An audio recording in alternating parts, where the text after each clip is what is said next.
আজকে আমি আপনাদের একটা বাস্তব কথা বলবো। প্রকৃত বাস্তব কথা বলবো। আর এই কথাটা যে বলবো না, আপনারা কোনদিন করেছেন কিনা আমি জানি না। তবে যদি আপনার স্বামীর সঙ্গে এই কাজটা আপনি কোনদিন করে দেখেন, আপনি আপনার স্বামীকে ছাড়া অন্য পরপুরুষের দিকে আপনি তাকাবেনও না।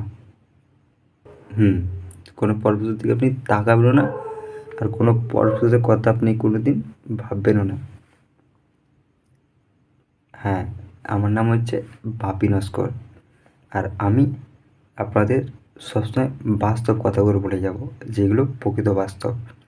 সেই জন্য অনুগ্রহ করে পুরো ভিডিওটা ভালো করে শুনুন, বুঝুন এবং শেষ পর্যন্ত মন দিয়ে দেখুন কীভাবে আপনার স্বামীর প্রেমে আপনি পড়বেন। আচ্ছা, আপনার স্বামীকে অনেক সময় আপনি রাগের মাথায় উল্টোপাল্টা কথা বললেন না? আপনার স্বামীর সঙ্গে তর্ক বিতর্ক করেন না? আপনার স্বামীর সঙ্গে ঝগড়া করেন না? করেন তো? আজকে আপনি হাতে নাতে প্রমাণ পাবেন যে আপনার স্বামী কী করে।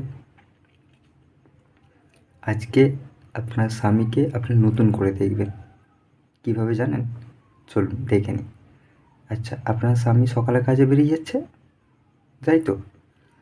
কাজে বেরিয়ে যাওয়ার পরে সারাদিন পরিশ্রম করছে।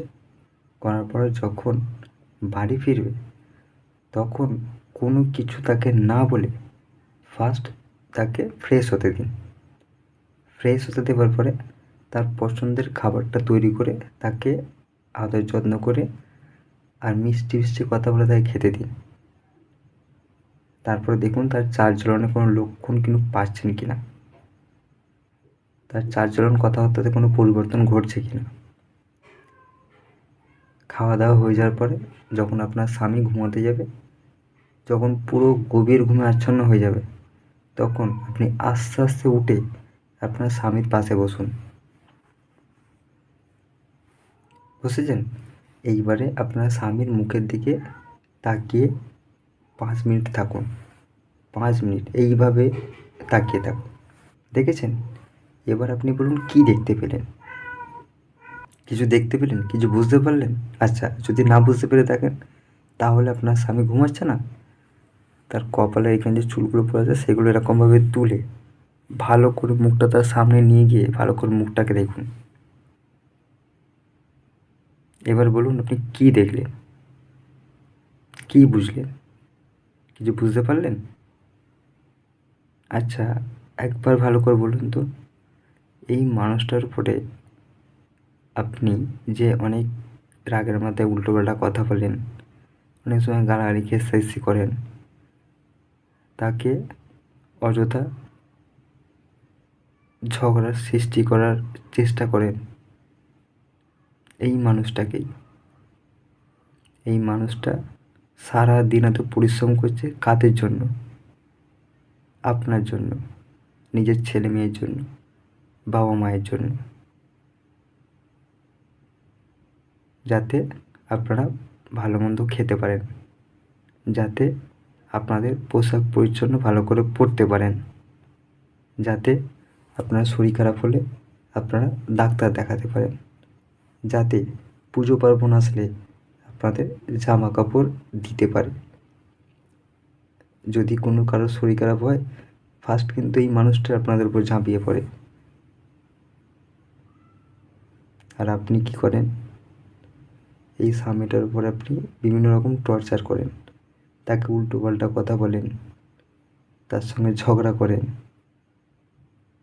এখন দেখে আপনি কি বুঝতে পারছেন যে এই মানুষটা যদি কোনো দিন হারিয়ে যায়, কোনো দিন না থাকে, তাহলে কতটা সমস্যায় আপনি পড়বেন?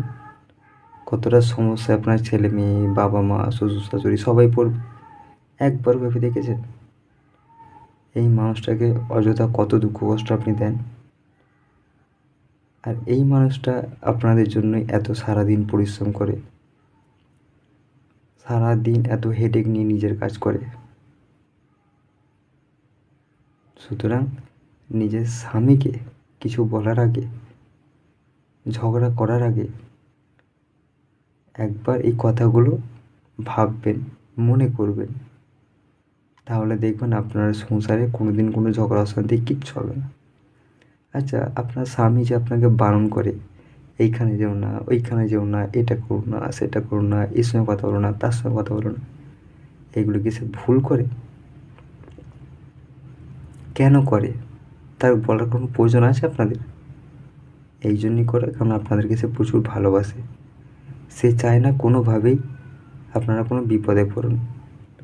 আর আপনারা বিপদে পড়লে ওই মানুষটাই কিন্তু আপনাদের বিপদের হাতে রক্ষা করার জন্য হাজার রকম চেষ্টা করবে। এইসব কথাগুলো ভালো করে ভাববেন, বুঝবেন। অযথা ঝগড়া অশান্তি করে কোনো লাভ হয় না। হয় কি? কোনো লাভ হয় না। সুতরাং আমার সমস্ত বোন দিদিদেরকে অনুরোধ করছি, এই ভাইটা বা এই দাদাটা আপনাদেরকে অনুরোধ করছে, আপনার স্বামীর প্রতি একটু দয়ালু হন। তাকে তার পছন্দ মতো থাকতে দিন। দেখবেন আপনারাও সুখে থাকবেন, আপনারাও আনন্দ থাকবেন। সে কোনো খারাপ কাজ করবেই না কোনো দিন। আপনাদের ছাড়া সে কিছু ভাবতেই পারবে না। সুতরাং বি কেয়ারফুল। নিজের জীবনটাকে সুন্দর করে সাজান এবং আপনার স্বামীর ওপর একটু খেয়াল রাখুন, একটু ভালোবাসুন, একটু মিষ্টি মিষ্টি কথা বলুন, যাতে ওই মানুষটা আরও বেশি শক্তি পায়, যাতে আরও বেশি পরিশ্রম করার উৎসাহ পায়।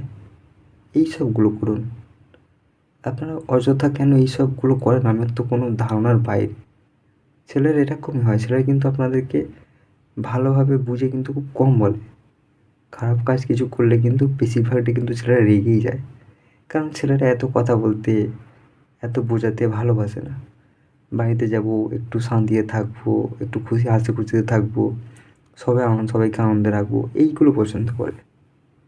সুতরাং আমার সমস্ত বন্ধুদেরকে অনুরোধ, আপনার স্বামীর সঙ্গে এরকমই ব্যবহার করুন। নমস্কার, ভালো থাকবেন, নিজেদের খেয়াল রাখবেন।